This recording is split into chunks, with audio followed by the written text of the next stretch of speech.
Hello everyone, কেমন আছো তোমরা সবাই? আশা করি সবাই খুব ভালো আছে। তো আগের ব্লগটা আমি এই ফারাক্কা স্টেশন থেকে শেষ করেছিলাম, তাই এখান থেকে আবার শুরু করছি। তো আমরা ফারাক্কা স্টেশন থেকে ট্রেন ধরে নর্থ বেঙ্গল চলে গেছিলাম। ঠিক তার পরের দিনই আমরা বেরিয়ে গিয়েছিলাম পাহাড়ের উদ্দেশ্যে। তো গাড়ি করে আমরা রওনা দিয়ে দিয়েছিলাম। এটা শুকনার জঙ্গল বলছে। তো তারপরে ওখানে তো সমতল থেকেই শুরু হয়ে যায় টি গার্ডেন। তো চলছে, আর এটা বলছে দুধিয়া পাহাড়। তারপরে আমরা একটা জায়গায় একটু ব্রেকফাস্ট করে নিয়েছিলাম, তারপরে সোজা বেরিয়ে গিয়েছিলাম একেবারে আমাদের গন্তব্যের দিকে। তো সেখানে আমরা সাইট সিন বলতে মিরিক লেকের ওখানে আমরা থেমেছিলাম। তারপরে আরেকটা জায়গায় গোপালধারা টি স্টেট জায়গাটাতেও নেমেছিলাম। তো এইসব সাইট সিন করতে করতে আমরা গিয়েছিলাম। আর এটা হচ্ছে মিরিকের যে গার্ডেনটা, ভীষণই সুন্দর। আর এত সুন্দর, আমরা একটা প্লেজেন্ট ওয়েদার পেয়েছিলাম, খুব সুন্দরভাবে আমরা এটা উপভোগ করেছি। লেকটা দেখো, আর মেঘে মেঘে ছেয়ে আছে, এত অপূর্ব লাগছিল কি বলবো। আর এই যে বাইরেটাতে সব এই পায়রাগুলো বসছে, আর আমার মেয়ে আর ছেলে দেখো না, ধরবে আর কি, ওদেরকে ধরবে, তাই এই যে দৌড়ে দৌড়ে বেড়াচ্ছে। তারপরে আর ওখানে বেশ খানিকক্ষণ ওখানে সময় কাটিয়ে আমরা আবার রওনা দিয়ে দিয়েছিলাম। আর দেখো এই আঁকা বাঁকা পথ, পাশে চায়ের বাগান আর মেঘ আসছে, এত অপূর্ব দৃশ্য আর এত সুন্দর লাগছিল। আর হালকা হালকা ঠান্ডা, মানে একটা শীতল আমেজ যেটা বলে না, সেরকম এত ভালো লাগছিল। আর খুব সুন্দর ওয়েদারটা, মানে খুব প্লেজেন্ট ওয়েদার পেয়েছিলাম আমরা, খুব ভালো লেগেছিল। তো তারপরে এটা হচ্ছে গোপালধারা টি স্টেট। তো এই জায়গাটা ছিল মানে অসাধারণ, খুব খুব ভালো লেগেছে এই জায়গাটা। দেখো একদম থরে থরে গাছের সারি, আর মেঘ আসছে। তবে এই জায়গাটাতে একটু ঠান্ডা ছিল আসলে, একটু হাওয়া দিচ্ছিল, আর মেঘ ভেসে ভেসে বেড়াচ্ছে, দেখতেই পাচ্ছ। যে গোপালধারা টি স্টেট। আর এই দেখো না, মেঘে মেঘে ছেয়ে আছে, আর মেঘগুলো এসে যেন আমাদেরকে ভিজিয়ে দিয়ে চলে যাচ্ছে, এত অপূর্ব লাগছিল এই জায়গাটা, মানে ভীষণ ভালো লাগছিল কি বলবো। হ্যাঁ, ঠান্ডাটা লাগছিল, হাওয়া দিচ্ছিল তো, আর যা তো হবেই ঠান্ডা, একটু তো উপরের দিকে তো একটু তো ঠান্ডা হবেই, সেই ফিলিংসটা নিতেই তো গিয়েছিলাম ওখানে। তো সব মিলেমিশে এত সুন্দর উপভোগ করেছি আমরা যে কি বলি। তারপরে আমরা সোজা এখান থেকে একটু সময় কাটিয়ে বেরিয়ে গেছিলাম আমাদের হোমস্টের দিকে। এটা আমাদের হোমস্টে ছিল কিরাটি কিং হোমস্টে ইন তাবাকশি। তো আমরা গিয়েছিলাম তাবাকশি। তো চলো তোমাদের একটু রুমটাও দেখিয়ে দিই। এটা ছিল আমাদের রুম। এই যে দুটো বেড ছিল, আর এই পাশে এই একটা জানলা, আর এখানে একটা ডাইনিং টেবিল। আর এই জানলাটা খুলে ঠিক এরকম একটা ছিল জলের ইয়ে, আর এই যে ওয়াশরুম। তো খুব পরিষ্কার পরিচ্ছন্ন হোমস্টে। আর এটা হলো আমাদের ওখান ইয়ে থেকে, ঘর থেকে বেরিয়ে একটা ছোট্ট ব্যালকনির উপরটা থেকে ভিউটা এইরকম। তো এটা ওই রাংভাং যে রিভারটা, যেটা তাবাকশির মেন যেটা আকর্ষণ, সেটারই একটা পার্টের সাইড দিয়ে মনে হয় গেছে, সেটাই বলছিল ওরা। তো এটা বর্ষাকালে অনেকটা পুরোটাই জলে ভরে যায়, তাই বলছিল হোমস্টের যে মালিক উনি। আর এটা হচ্ছে রাংভাং রিভারের যেটা ব্রিজটা, সেই ব্রিজটা।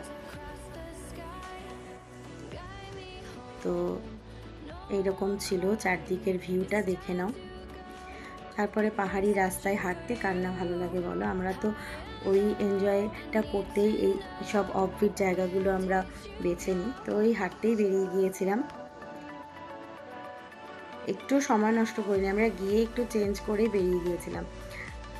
আর এই যে সব ফুলের শাড়ি, গাছের শাড়ি, এত সুন্দর পাহাড়ি ফুলগুলো একদম লাগছিল দেখতে। আর এই যে এটা হচ্ছে আমাদের হোমস্টেটা কিরাটি কিং। তো দূর থেকে ছিল ঠিক এইরকম। আর এই যে ওখানে উপরে উঠেই একটু আপস্টেয়ারে এটা এরমভাবে সাজানো, বসার জায়গা, মানে স্পেসিয়াস খুব, এবং খুব পরিষ্কার পরিচ্ছন্ন। আর এই দেখো, এটা হচ্ছে টাইম টেবিল ওদের যা হয়। আর এখানে গেস্টদের কিছু ছবি। তারপরে আমাদের ডাক পড়েছিল যে লাঞ্চের জন্য, তো আমরা চলে গেছিলাম, এই লাঞ্চটা দিয়ে গেল। তো সেটাও আমি দেখিয়ে দিচ্ছি কি লাঞ্চ দিয়েছে। এটা ছিল হচ্ছে স্কোয়াশের তরকারি। এটা পাহাড়ে তো এটা মানে থাকবেই, এটা তো সবাই তোমরা জানো। আর হোমস্টের খাবার যেমন হয় ভীষণ ভালো ছিল। এটা হচ্ছে বাঁধাকপির একটা ভাজা ভাজা টাইপের একটা তরকারি ছিল। এটা সম্ভবত ডাল, হ্যাঁ ডাল। তারপরে ছিল হচ্ছে যে আলু ভাজা, স্যালাড আর ভাত, আর ছিল হচ্ছে চিকেন। তো আমরা এত ভালো খেয়েছি, মানে আমার ছোট মেয়েকে নিয়েও কোনো রকম কোনো অসুবিধা হয়নি।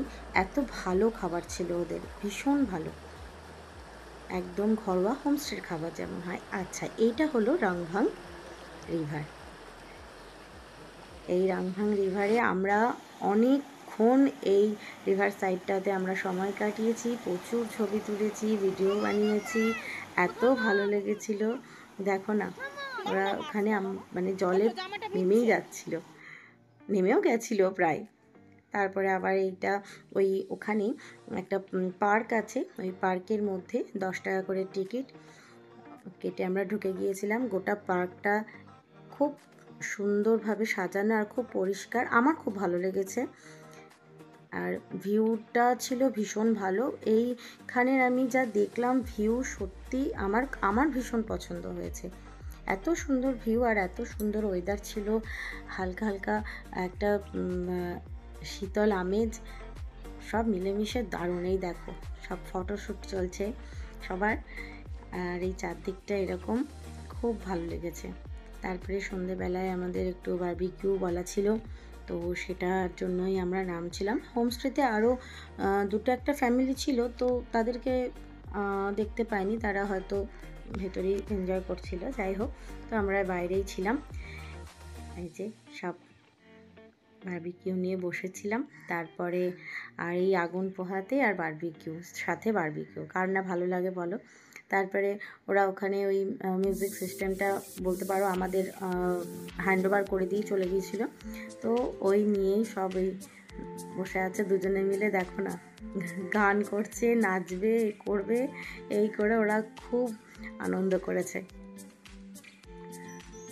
হয়েছে, ও আমার মেয়ে মানে দাদার হাত থেকে ওটাকে নিতে হবে, আর দাদা যা করবে ওকে তাই করতে হবে। এই দেখো, ওই যে গান চলছে আর ও কোমর দুলাচ্ছে। তারপরের দিন সকালবেলা আমাদের হাতে অনেকটা সময় ছিল, আমাদের গাড়ি আসতে, আমরা যদিও পরের দিন ব্যাক করে এসেছিলাম। তো এটা ছিল হচ্ছে সকালবেলা আমরা চলে গিয়েছিলাম শিব মন্দিরে। শিব মন্দিরটাও বেশ সুন্দর ছিল, আর এই যে পাশে চায়ের বাগান, আর ভিউটা ছিল একদম খুব সুন্দর, এত সুন্দর পরিষ্কার ওয়েদার, আর এত ভালো লাগছিল, খুব ভালো লাগছিল। এখানেও আমরা অনেক কটা ছবি টবি তুলেছি। তারপরে ওখান থেকে নেমে এই দেখুন আমার মেয়ের হাতে একটা লাঠি একটা চা বাগান থেকে জোগাড় করে যাচ্ছে। তো গাড়ি আসতে এখন একটু সময় ছিল, তাই পাশে একটা দোকানে গিয়ে আমরা একটু কফি খেয়ে নিলাম, আর ওরা আইসক্রিম নিয়েছিল আমার দুই ছেলে মেয়ে। তো তারপরে এইসব গল্প করতে করতেই আমাদের ফোন চলে আসলো ড্রাইভারের যে চলে এসেছি, তো চলো ব্যাক টু প্যাভিলিয়ন আর কি। তো এই রাংভাং রিভারের সাথেই আমি আমার এই ব্লগটা শেষ করছি। কেমন লাগলো অবশ্যই তোমরা একটা জানিও এবং একটা লাইক করো।